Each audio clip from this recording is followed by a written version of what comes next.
Senhor Deus Todo-Poderoso, vamos dar início aos nossos estudos a respeito do Evangelho de Jesus, para que pedimos a assistência e proteção dos vossos poderosos mensageiros e do nosso anjo da guarda, a fim de que nos esclareçam a inteligência e nos dê o discernimento necessário, a nós os encarnados e aos nossos irmãos desencarnados, que aqui vieram com a permissão do Pai para bem compreendermos o que vamos estudar. Rogamos a Jesus, o nosso mestre e guia, seja conosco e presida a nossa reunião. Em nome da irmã veneranda protetora desta casa, damos por aberta a reunião de estudos da presente noite. Assim seja. Piedade. Mas é grande ganho a piedade com contentamento. Paulo, 1 Epístola a Timóteo 6:6. Fala-se muito em piedade na terra, todavia, quando assinalamos referências a semelhante virtude, dificilmente discernimos entre compaixão e humilhação. Ajudo, mas este homem é um viciado. Atenderei, entretanto, essa mulher é ignorante e má. Penalizo-me, contudo, este irmão é ingrato e cruel. Compadeço-me, todavia, trata-se de pessoa imprestável. Tais afirmativas são reiteradas a cada passo, por lábios que se afirmam cristãos. Realmente, de maneira geral, só encontramos na terra essa compaixão de voz macia e mãos espinhosas. Deita mel e veneno, balsamiza feridas e dilacera-as. Estende os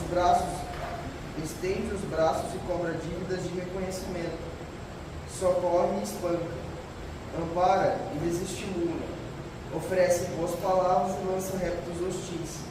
Sacia a fome dos viajores da experiência com pães recheados de fel. A verdadeira piedade, no entanto, é filha legítima do amor. Não perde tempo na identificação do mal. Interessa-se excessivamente no bem para descurar-se dele em troca de ninharias e sabe que o minuto é precioso na economia da vida. O Evangelho não nos fala dessa piedade mentirosa, cheia de ilusões e exigências.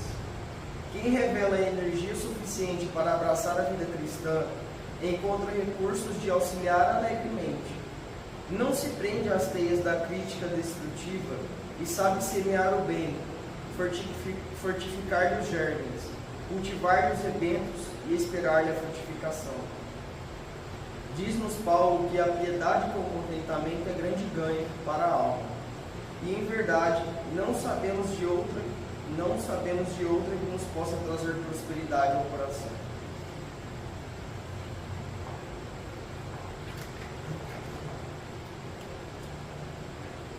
Pai nosso que estás no céu, santificado seja o vosso nome, que venha a nós o vosso reino, que seja feita a vossa vontade, assim na terra como nos céus. O pão nosso de cada dia nos dai hoje, Senhor. Perdoai as nossas ofensas, assim como nós perdoamos aos que nos têm ofendido. E não nos deixeis nem entremos em tentações, e livrai-nos de todo mal, porque seu é o reino, o poder e a glória para sempre. Amém. Espíritos esclarecidos e benevolentes, bondosos mensageiros de Deus, que tendes por missão assistir aos homens e conduzi-los pelo bom caminho, sustentai as provas desta vida. Nenhum espírito que tentar servir e conduzir no caminho do mal. Esclarecei minha consciência com relação aos meus defeitos e tirai-me sobre os olhos do véu do caminho, capaz de pedir-vos, perceber e confessá-los a mim mesmo. A ti, sobretudo, bondoso anjo da guarda, que mais particularmente velais por mim, e a todos vós, espíritos protetores que por mim vos interessaram, fazei que me torne digno da vossa proteção.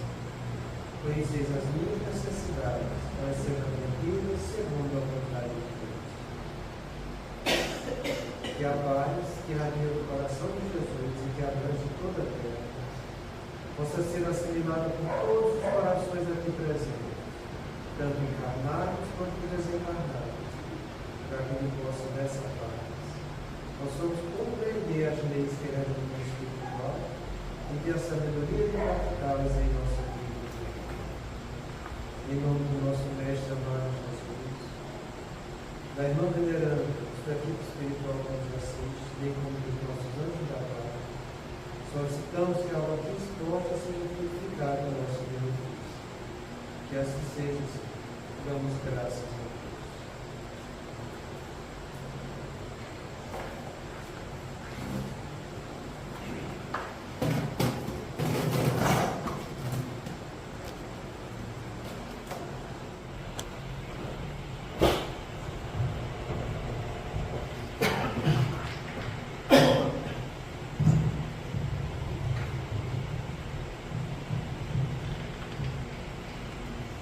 Boa noite. Tá bom.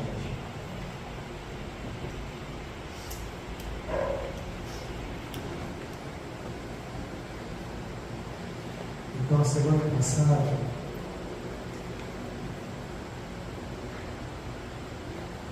nós estávamos vendo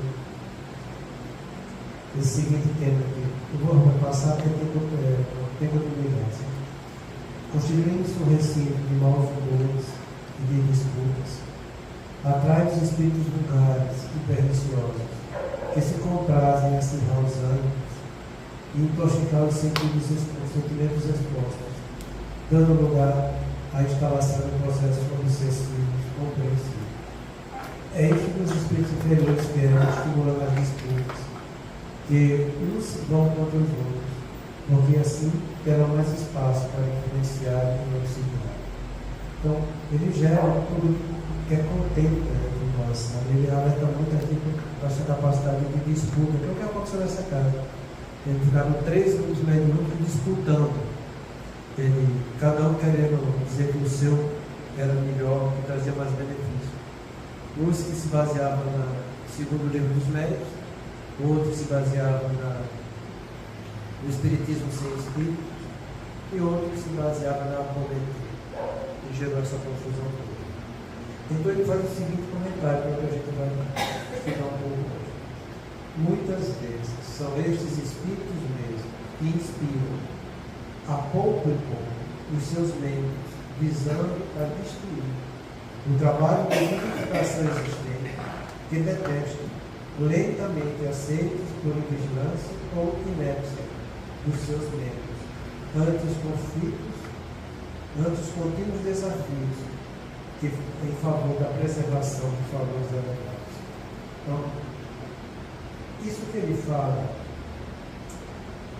que esses espíritos inferiores fazem, gerando o que a gente chama de iniciação coletiva, como no caso do centro que ele estava analisando, a gente tem que entender que o mesmo processo que acontece na obsessão coletiva, ele vai acontecer na obsessão individual.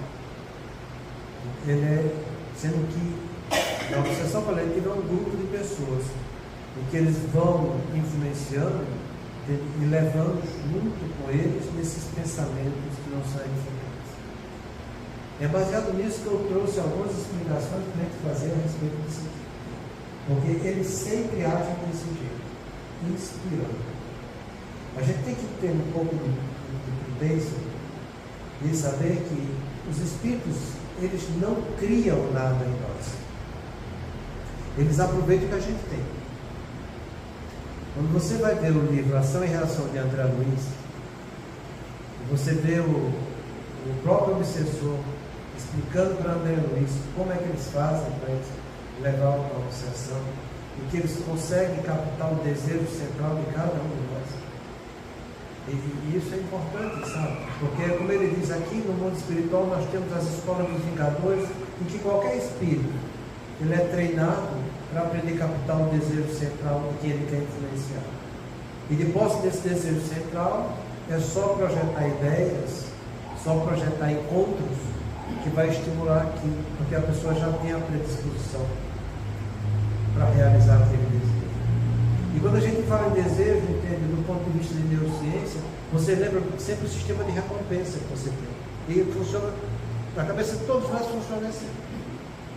A gente vive atrás do desejo, da motivação e do prazer. E enquanto você não tem o desejo, a motivação e o prazer, você fica sentindo a dor, o vazio que existe dentro de você, para que você preencha o seu desejo e consiga sentir aquela recompensa. Então, esse vazio faz parte do nosso subconsciente. Essa angústia que a gente sente por aquele objeto que é o nosso desejo, para que venha satisfazer nossos anseios, isso está pulsando dentro da gente. E eles sabem captar. Eles sabem analisar.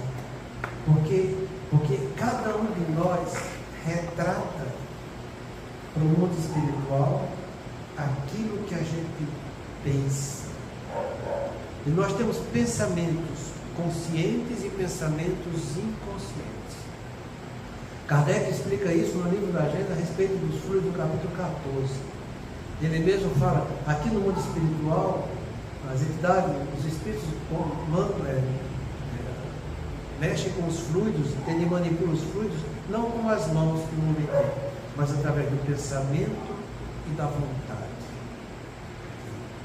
E ele começa a dizer, esse pensamento pode até ser um pensamento consciente ou inconsciente. Desde que ele esteja pensando, ele está manipulando os fluidos automaticamente e retratando em volta dele aquele pensamento que ele tem, que ele deseja, que ele sente a falta. Então, quando eu sinto o vazio, a falta de algo que me gera angústia, isso é um pensamento automático, que eu estou mostrando que eu quero aquilo para que venha me satisfazer. Então eles sabem captar de nós perfeitamente isso. Aonde está o nosso desejo? Aonde está a nossa grande intenção do que a gente está vivendo aqui na Terra? E sabendo se os desejos são edificantes ou não são edificantes, eles vão estimular os que não são edificantes. E a partir daí eles vão inspirando, trazendo ideias, projetando telas mentais. Entende? Eles vão atrás dos nossos clichês, como a gente estava estudando nessas semanas passadas. Entende? Desses clichês que fazem parte de mim, do meu desejo. Entende? Ele olha o clichê e dá mais energia para aquele clichê. Ele olha para aquela tela mental e dá mais energia. Ele projeta isso. É muito interessante, e tem mais o Silas, ele ainda pede uma demonstração do livro Ação e Reação de como se processa. E o Leonel fala, veja o caso do Luiz, que é um espírito que estava dormindo, encarnado dormindo, porque ele estava obsidiando. Ele projeta a tela mental, que ele padecia da usura, que as terras vizinhas a dele estavam vendendo a preço de banana. E o cara estava desesperado querendo vender. Quando ele capta aquele pensamento, aquela inspiração, ele arregala os olhos e sai correndo atrás das terras para poder comprar. Isso vale para todo desejo que você tem. Se você está realizando ele, mais estímulo vai ter. Se você não está realizando ele, mais tortura você vai sentir. Com o vazio, com a falta e com a dor daquilo que é teu apetite. Então, seja lá qual for o vício que você tem, é assim que eles fazem. Eles conseguem captar qualquer vício. E você vai dizer, mas aí é de lascar. Eu não estou sabendo direito, ele está sabendo de tudo, e aí como é que eu fico? Você fica com a sua consciência, porque o sistema de recompensa, que é onde está o desejo, a motivação e o prazer, que você vai ficar do outro lado da balança, entre o vazio, a falta e a dor, eles estão vinculados no teu cérebro à região frontal sua, que é a sua região pensante. É o que a gente chama de função executiva do ser humano. É lá que vai estar a tua capacidade de tomar decisão, de fazer planejamento, de controlar suas emoções, seu comportamento social e controlar seus impulsos. Então você sabe o desejo que tem. Você sabe aquilo que lhe dá prazer. Do mesmo jeito você vai saber se aquilo ali é bom ou se aquilo ali não é bom. Você vai pensar, você vai analisar, você vai refletir para tomar decisão. Se aquilo não é bom, tua consciência vai dizer que não é legal. Você vai fazer se quiser. Ah, mas é meu desejo. mas é um desejo ruim. Você tem desejos melhores.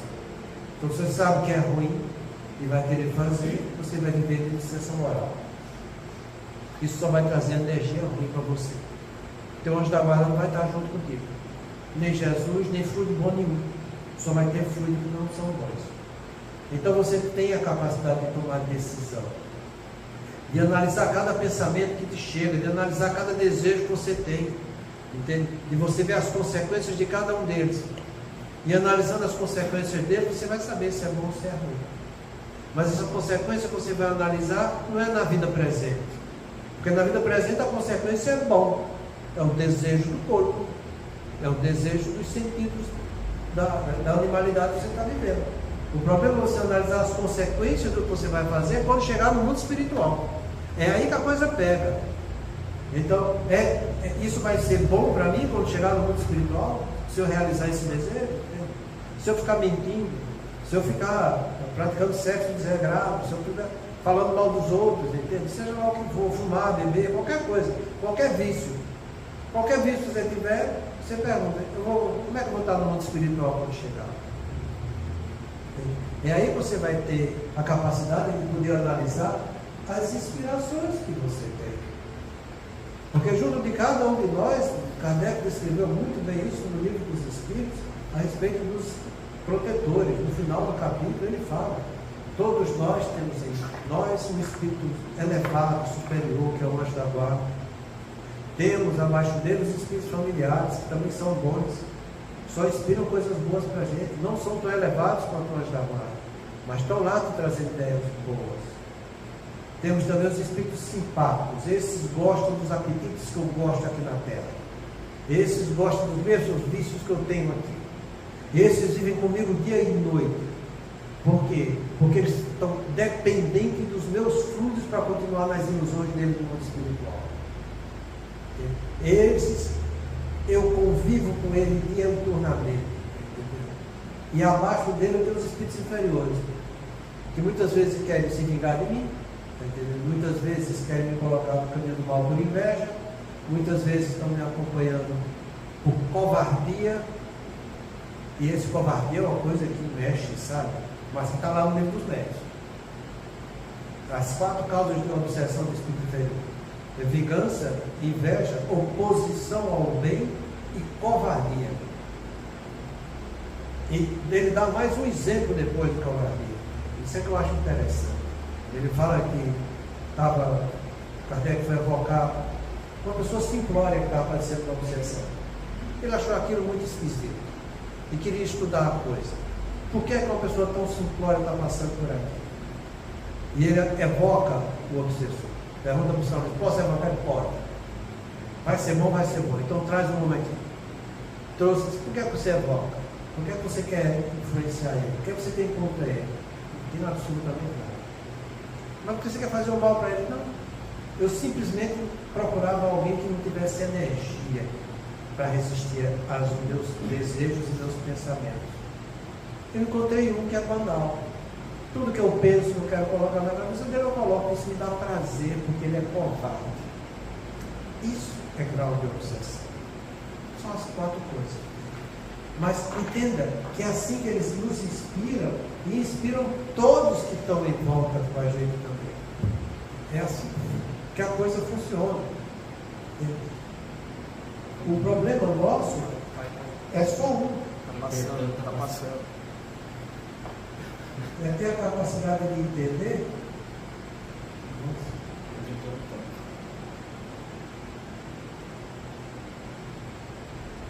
que cabe a mim analisar os pensamentos que estão chegando. Se eu não analiso, é por opção minha. Se eu estou agindo com covardia diante das coisas, também é opção minha.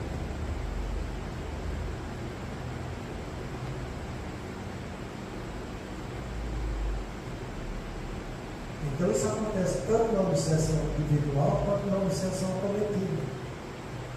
E a gente vai analisar cada um desses detalhes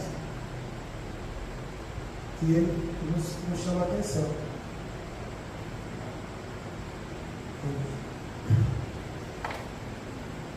Esses espíritos mesmos que nos inspiram pouco a pouco e os seus membros, visando, gerando uma obsessão coletiva, né? Que é cada um dos membros que estão envolvidos naquilo ali, visando a destruir o trabalho de dignificação existente que eles detestam, lentamente aceitos por invigilância ou por inépcia de seus membros.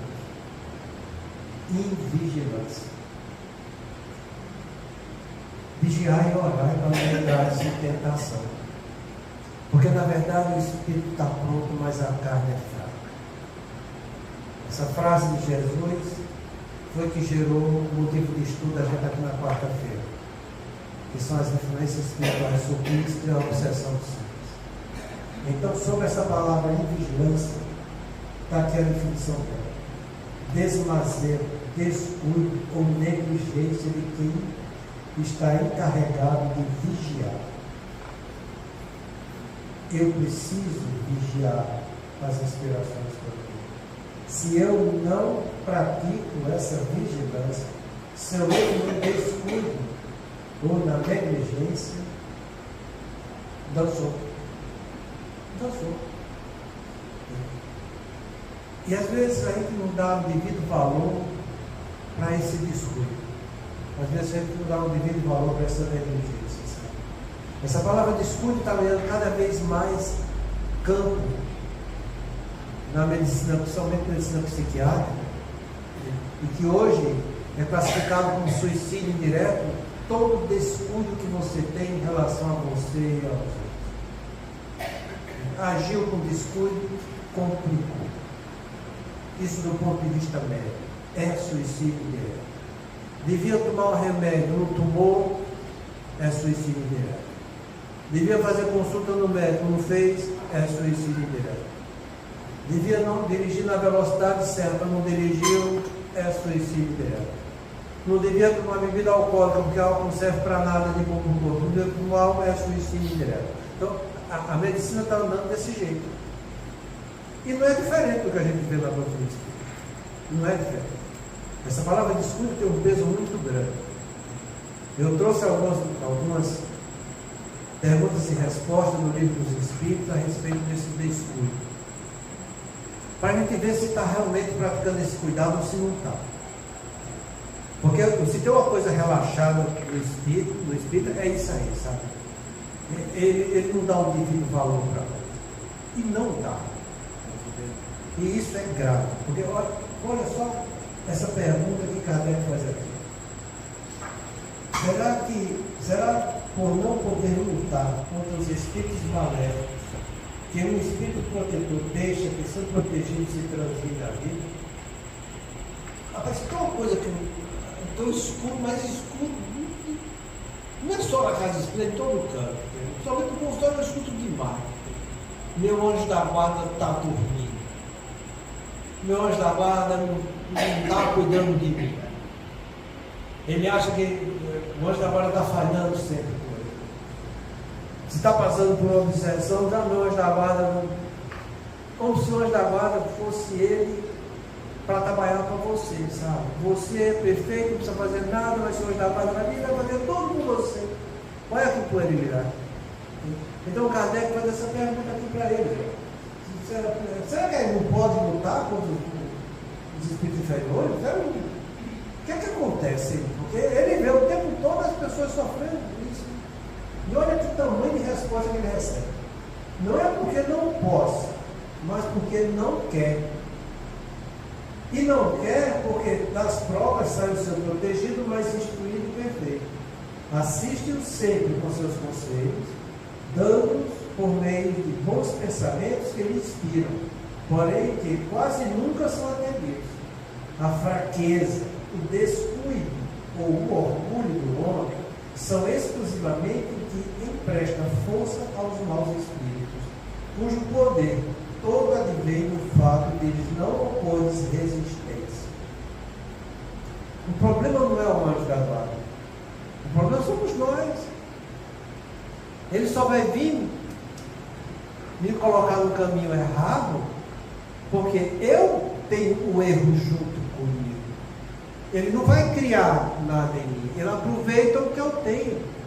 E se ele está aproveitando o que eu tenho para me influenciar, do ponto de vista de gerar uma de obsessão, seja ela simples, fascinação, subjugação, é porque está em mim o problema, não está neles. A função deles é nos trazer luz para o entendimento e força para a nossa vontade. É por isso que ele fala aqui, entende? Eles vão dar bons conselhos para a gente. Você quer que o Senhor da guarda venha tirar uma da obsessão? Não, ele não vai. Não vai. O problema é nosso, o problema não é dele. Se você for ver direitinho, André Luiz, o Santo Agostinho fala isso muito bem para nós. Né? E a gente, em virtude dos compromissos não edificantes, a gente termina partindo para o mundo espiritual em situações muito comprometedoras. E fica aquele monte de espírito lá brincando na inferioridade, querendo tomar conta do outro, se empoderar do outro. O Santo Agostinho fala que eles veem o que são o que é mais propenso ao bem e retira daquele grupo. Leva para o mundo espiritual e trabalha aquela criatura. Extrai dele essa capacidade de praticar o bem. Ele lá vai estudar, vai aprender, vai resistir, vai trabalhar na sua edificação. E sabe que quando vai mergulhar na terra, todos aqueles outros vão chegar junto dele. Mas é desse jeito, é desse jeito. No livro Libertação, quando o Gregório é levado para o caminho do bem, a Matilde já faz a programação da próxima encarnação dele. Vou voltar para a terra, vou trazer ele como filho, ele vai ter uns 200 desses obsessores que estavam junto com ele, vai trabalhar todo mundo junto numa fábrica e ele vai ter que dar conta de botar todo mundo no caminho do bem. Porque se não for assim, ele vai descampar de novo para o lado negativo. Então você não reclama dos problemas que você tem. O problema é seu, não é do anjo da guarda, nem de Deus, nem na vida. É você. É você com sua capacidade energética, íntima sua, que atrai para você aquilo que é do teu merecimento. Por isso Jesus falou, a cada um será dado segundo o seu merecimento. Ponto final. Até os obsessores que você tem é do seu merecimento. O anjo da guarda é do seu merecimento. Tudo é do seu merecimento, porque essa é a lei de Deus. Você está descontente disso? Você acha que Jesus errou? Paciência. Então, procure outra pessoa. Mas a lei de Jesus é essa. E eu acho melhor acreditar em Jesus. Eu acho melhor compreender Jesus. Eu acho melhor você fazer alguma coisa em seu benefício mesmo. Porque se você fizer a coisa certa, não vai te faltar nada. Não é que não possa lutar por Deus. É que ele não quer, porque as provas do seu protegido, ele vai sair mais instruído e mais perfeito. É na luta que a gente vai vencer as dificuldades. Então a gente tem que olhar para a gente, não a situação que a gente está, mas a situação que a gente é. Muitas vezes a gente fica querendo que o estado da gente seja melhor, mas a gente não quer trabalhar as condições do que a gente é para se tornar melhor. E é aí que está o grande problema da nossa vida. E as pessoas vivem a vida inteira querendo que esse estado fique bom. Mas fica o tempo todo fugindo de trabalhar o que ele é. Então, o nosso anjo da guarda quer que a gente trabalhe o que a gente é. Para que diante do que a gente está passando, as experiências que a gente está passando, você melhore o seu eu interior. Então, é isso que ele quer. Que a gente saia daqui melhor, como espírito imortal. É essa função que ele assume perante Deus, para cada um de nós que estamos aqui encarnados. Porque no planeta de provas e expiações, todo mundo tem anjo da guarda. Não tem um que não tenha. É obrigatório diante da lei de Deus. Então o teu não está dormindo. Quem está dormindo é você. Dormindo nos prazeres da carne. E não está nem aí para as qualidades espirituais suas. A qualidade espiritual, o anjo da guarda está instruindo, está mostrando, é assim, assim, assado, vai fazer isso, vai fazer. Mas se você não fizer, o problema é seu. Ele vai trazer a ideia. O resto, você é quem compra a ideia dele. E é assim que a coisa funciona. Então, assiste sempre com seus conselhos, dados por meio de bons pensamentos que lhe inspiram. Então, aonde é que está entrando o meu anjo da guarda, para que eu possa captar as energias dele? No meu pré-frontal. É aí que ele vai agir. É aí que está a minha capacidade de tomar decisão. O que é que compõe essa capacidade de tomar decisão? Analisar as várias opiniões que estão me chegando a respeito desse assunto. Eu vou tomar água ou não vou tomar água? Você decide. Até para isso você decide. E tem mais.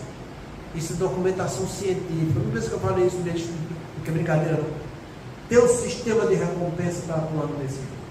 E quando você bota o copo que toma água, e dentro você estava sentindo aquele vazio, a falta e a dor, a angústia de estar com sede. Você bota a água 10 minutos e aquele troço, aquilo te dá uma satisfação, um prazer. É um desejo que você realizou. E você se motivou, você foi lá, pegou no copo, botou na boca e engoliu aquele troço. Isso serve para tudo.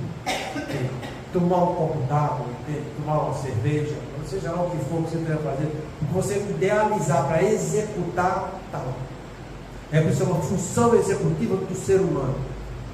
Tudo que você for executar, vestir uma camisa, usar óculos, pentear cabelo, usar desodorante, lavar o corpo, tudo, sistema de recompensa. Você está na falta, o vazio e a dor, e você vai ter o desejo, a motivação e o prazer. É assim que a coisa funciona.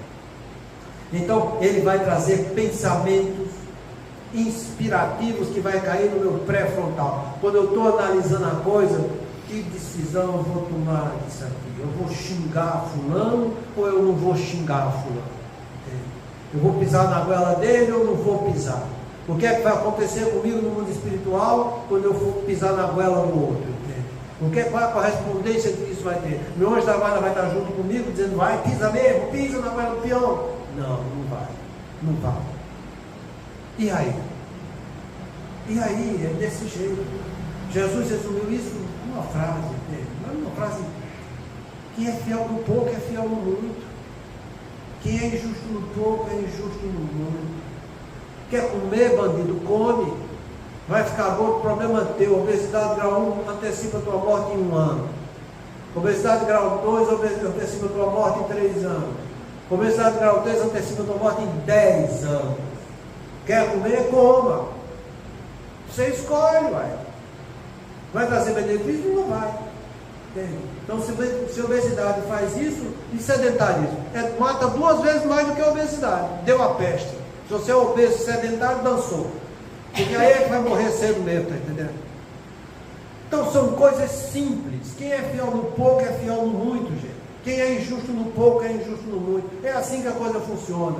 E vai ser injusto o quê? Porque você vai tomar decisão da sua vida, meu.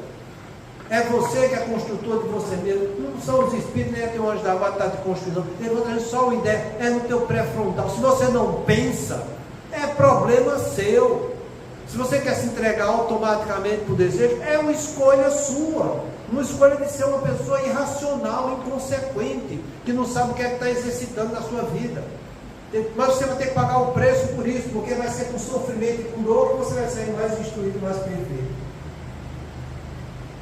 É assim que a coisa funciona. Então, quando você for fazer uma coisa, você pensa. Em outra frase que está lá no livro dos Espíritos: o Espírito sofre quem não está sofrendo. Quem não está sofrendo. Sofre por todo o mal que faça ou que dê causa que aconteça. Por todo o bem que deveria ter feito e não fez, e por todo o mal que decorreu de não ter feito esse bem. Quer tomar a decisão certa? Faz o bem. Faz o bem. Mas não é o bem para você. Não é o bem para si, é o bem para todos. Para todos. É assim que eu tenho que entender a coisa. Porque é nisso que o meu anjo da guarda vai estar me inspirando. No bem para todos. Para tudo. Ele quer o bem, porque é o único caminho que Deus fez para os filhos dele. Não tem outro caminho. Você não tem a capacidade de discernir entre o bem e o mal? Você não tem a capacidade de discernir entre o certo e o errado? Você não sabe, isso aqui é certo, isso aqui não é bom, isso aqui é ruim, vai fazer mal. Você não tem? Então use. Saia da animalidade. Antes do desejo tomar conta de você, pergunte: isso é bom ou não é bom? Isso traz benefício ou não traz benefício? Isso é justo ou não é justo? Isso tem valor moral ou não tem valor moral? São as 4 coisas que estão envolvidas no caminho do bem, que é a bondade, a licitude, a justiça e o valor moral. está ao alcance de qualquer um fazer. Não faz por quê? Porque não quer. E não quer por quê? Porque você é prisioneiro do seu desejo. E Jesus falou isso. Aquele que comete pecado é escravo do seu pecado. Dançou. Então, se você é preso do seu desejo, você é escravo dele. Por quê? Por opção sua. Vai querer continuar sendo escravo? Problema seu. Você tem a capacidade para pensar, decidir, tomar uma conduta melhor. Eles vão tomar conduta por você? Não, não pode. É você que tem que tomar a partida. Porque é você que vai ter que colher de acordo com suas consequências. Isso funciona para mim, para você e para todo mundo. Sempre funcionou desse jeito e sempre vai funcionar assim. Então, ou você cai na real e começa a fazer uma coisa certa, ou então vai continuar sofrendo. Até quando? Não sei. Aí é a escolha de cada um. Então, mas é assim que a coisa faz. Então, ele vai trazer bons conselhos para que eu tenha bons pensamentos que vai estar me inspirando, para que eu tome a decisão. É isso. E vai e faz isso. E as consequências vão vir. Se for bom, ótimo. Teu obsessor não está junto contigo. Como é que pode o obsessor estar junto contigo para fazer uma coisa no caminho do bem? Então ele não é obsessor, ele é um protetor. É assim que a coisa funciona. Ele vai ficar feliz se você fazendo coisa certa? Não vai. Por quê? Porque você não está dando alimento para ele. São suas atitudes que alimentam ele nas ilusões dele. Então você tira o alimento, ele vai ficar incomodado. E muito incomodado. E o que é que vai acontecer com você? Você tem que ter firmeza no propósito. Que é como ele fala aqui dele, não pode ter fraqueza. Então vai inspirar bons pensamentos. Porém, com mais uma pessoa é isso. Por quê? Fraqueza, descuido, orgulho, fraqueza, falta de energia moral, falta de ânimo. Jesus falou uma coisa muito interessante a respeito disso. No mundo só tereis aflições, mas tem de bom ânimo, porque eu venci o mundo. Ele venceu o mundo com toda a materialidade que existia. Trabalhou tudo que é imortal, que está no mundo espiritual, mostrando para a gente. E pediu que a gente tivesse ânimo para trabalhar a nossa qualidade espiritual, que está ao nosso alcance, com a prova, expiação e missão que cada um está tendo aqui na Terra. Eu tenho que ter bom ânimo, eu tenho que ter energia, eu não tenho que ser covarde, tá entendendo? Eu não tenho que ficar no neném, não. É isso, então é isso. Se é isso, não acabou. É por isso que eu falo que para você tomar a conduta certa, você tem que fazer. Pode a pessoa por si só vencer suas más tendências? Sim. O que lhe falta é vontade. Ah, como são poucos os que se esforçam. Isso incomoda. Entende? Então, o que é que eu tenho que fazer com isso? Duas perguntas. Isso que eu estou pensando em fazer, eu devo realmente fazer? Eu vou estar praticando um dever realizando isso? Porque todos nós viemos do mundo espiritual para cá para cumprir deveres sagrados. Mas quando chega aqui, você fica na indiferença. Ou então fazendo coisa errada mesmo. Aí você se vincula com a espiritualidade inferior. Mas se você está atrás de cumprir deveres, só tem coisa boa de você. Então você pergunta, isso que eu estou fazendo, que eu estou querendo pisar na goela do peão, eu devo fazer? É um dever? É uma obrigação moral que minha consciência está me impondo? De qualidade mesmo? Depois que você vê o que você deve, não é o que você quer, não é o que você deseja, não é o que te motiva, nem é o que te dá prazer, é o que você deve. Dever está na função executiva, você na capacidade de tomar decisão. Depois que você sabe o que deve, você pergunta para você mesmo: se é isso que eu devo, por que é que eu não vou fazer? Por que é que eu não vou fazer se eu já sei que o caminho correto é esse? E aí isso que falta muitas vezes, fraqueza moral. Um bandido sabe o que deve fazer. Ele tem capacidade de ter discernimento. Ele sabe que ali está o dever dele. Mas é um frouxo diante da vida. Tem fraqueza moral. E é aí que está a obsessão com covardia, que está lá no livro dos Médios, capítulo 23. Vai ler lá. Não estou inventando nada. São os 4 tipos de obsessão que a gente tem. Então, toda vez que você tiver fraqueza para cumprir um dever, dançou, negão, tu estás em obsessão. Ponto final. Oh, eu não sinto muita coisa. Bom, não sente agora, mas desencarna para tu ver o que é que acontece. Porque você está sendo vampirizado pelo seu espírito simpático. Ele é igual a você. Entende? São dois desejos que se justapõem. Você quer ver um exemplo disso? No livro Sexo e Destino de André Luiz, o Cláudio está lá, o obsessor dele é o Moreira. É até bonito esse livro, tem o show do obsessor, tem tudo nome bonitinho. Então o Cláudio está lá, no domingo de manhã, tomou seu banho, de pijamão, lendo jornal, coisa e tal, não está fazendo mais nada, domingo, né? Aí entra o Moreira, junto com o colega, diz, puxa, mas eu estou com uma sede, todo mundo vai tomar uma. Tomar uma não é tomar água, não é tomar álcool mesmo. Aí chega perto do Cláudio, pega o dedinho e coça a garganta dele. Estou com sede. Estou com sede. Estou com sede. Depois da terceira vez, Cláudio não aguenta, porque ele sente a sede também. É um desejo de um ou um desejo que foi desperto no outro.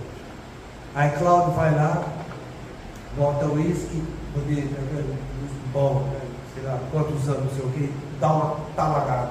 Quando engole aquele troço, o perispírito de Moreira se justapõe tanto com o perispírito e o corpo do Cláudio, que André diz, não existe linha divisória entre um e outro.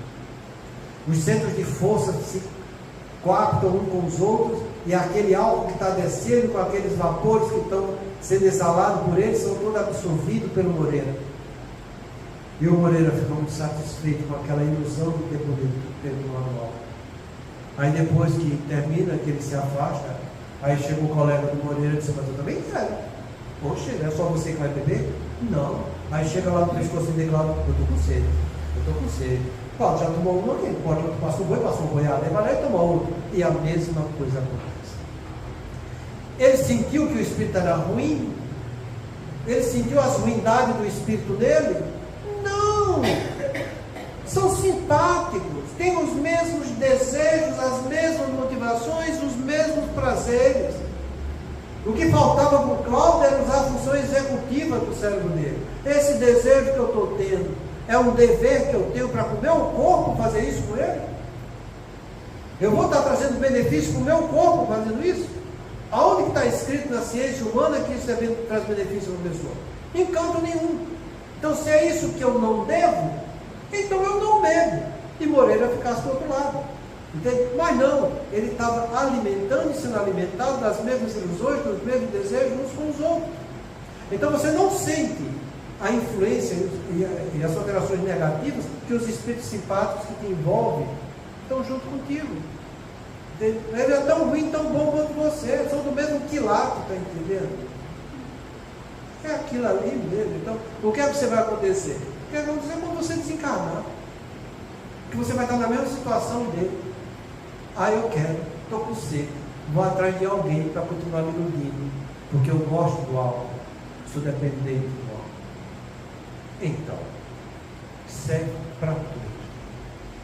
Gosta de mandar fake news?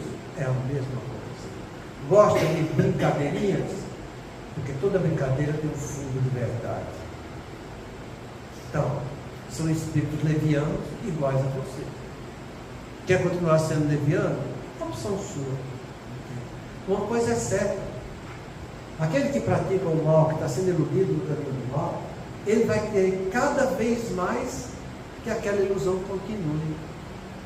Então ele vai querer, é bebida que eu quero mais uma, eu quero mais uma. É remédio que eu quero mais uma, eu quero mais uma. A gente chama isso de tolerância.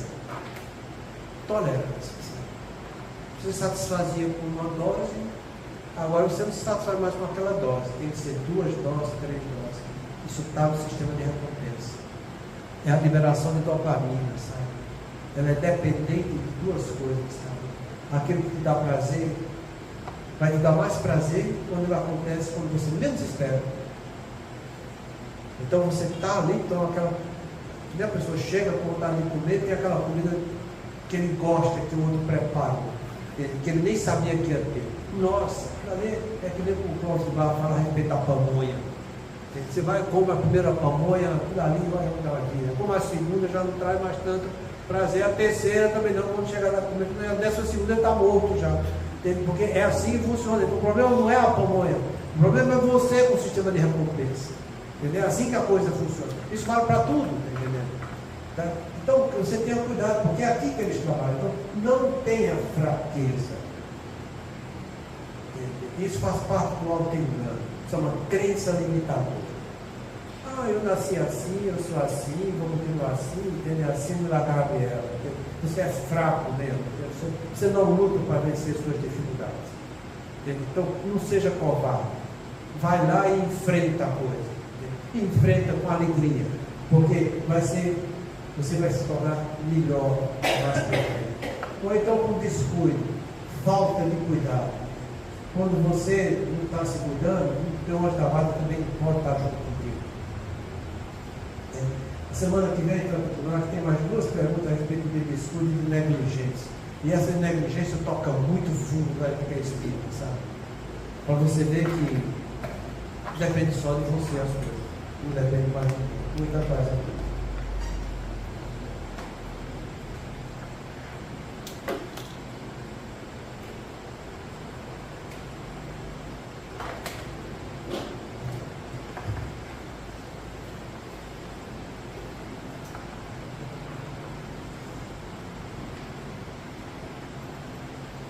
Façamos nossa prece. Examina teu desejo. Falei tanto disso que manda essa prece. Mediunidade é instrumento vibrátil. E cada criatura consciente pode sincronizar com o objetivo que procura. Médium, por esta razão, não será somente aquele que se desgasta no intercâmbio entre os vivos da terra e os vivos da espiritualidade. Cada pessoa é instrumento vivo dessa ou daquela realização, segundo o tipo de luta a que se subordina. Acharás o que busca, ensina o Evangelho, e podemos acrescentar: farás o que desejas. Assim sendo, se te relegas à maledicência, em breve te constituirás em veículo dos gênios infelizes, que se dedicam à injúria e à crueldade. Se te detens à caça dos prazeres do sentido, cedo te converterás no intérprete de inteligências magnetizadas pelos vícios de variável expressão. Se te confias na pretensa superioridade sobre a embriaguez dos valores intelectuais mal aplicados, em pouco tempo te farás canal da insensatez e da loucura. Todavia, se te empenhas na boa vontade para com os semelhantes, imperceptivelmente terás o coração impelido pelos mensageiros do eterno bem, ao serviço que ele possa desempenhar na construção da felicidade do mundo.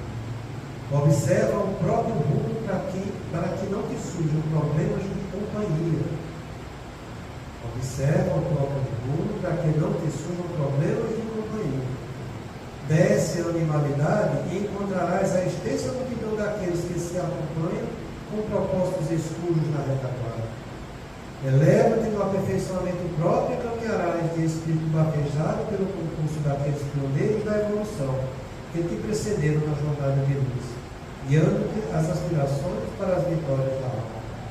Examina os teus desejos, vigia os próprios pensamentos, porque aonde situares o coração, aí a vida te aguardará, com as asas do bem ou com as algemas do mal.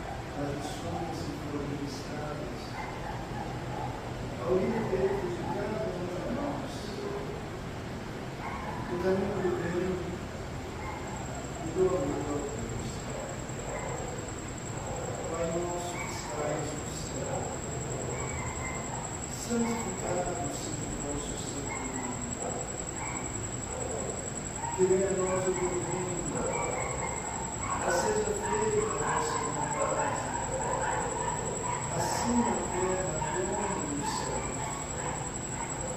O pão nosso de cada dia, dá-nos hoje, Senhor,